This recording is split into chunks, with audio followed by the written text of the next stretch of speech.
For today's ganap guys, nag-swimming nga kami dito sa Jerry de Alicia. Dito lang to sa barangay namin, sa barangay Las Piñas, sa Nueva Ecija. Yun nga guys, saan nga ba makakarating ang 75 pesos mo? Marami ditong cartoon character, nandito si Mickey Mouse, si Naruto. Grabe guys, mag-enjoy talaga yung mga bata dito kasi ang daming mga cartoon character, din mga estatwa ng mga animals. Tapos yung pool niya is Titanic inspired. Grabe guys, ito lang Titanic na hindi lumulubog. So ayun nga, enjoy na enjoy nga yung mga bulilit naming pamangkin. Grabe guys, sobrang linis ng pool dito. Tapos ilan lang yung mga tao. Hindi siya crowded, so may enjoy talaga yung place. Grabe guys, perfect talaga pag family outing to. May enjoy nyo talaga dito. So yun nga guys, 75 pesos lang, 50 pesos lang sa bata. Napakamura ng entrance, so may enjoy nyo talaga to.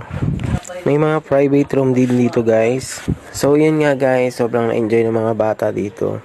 So ayun, ending, kinabukasan, sinipon ng mga bata kasi na-enjoy talaga nila yung pool. Ayan guys, yung mga cartoon character, andyan si Mickey Mouse. Madami diyang cartoon character. Eto guys, yung pool ng Titanic inspired. So makikita natin yan. Ayan, tingnan nyo guys. Sobrang ganda niya guys at sobrang linis ng tubig. Ayan lang yung Titanic na hindi lumulubog guys. So yun guys, mag-i-enjoy talaga dito yung mga bata. Ayan ang ganda ng pulo. Ayan o, yung barko. So yun lang guys, maraming salamat sa panonood.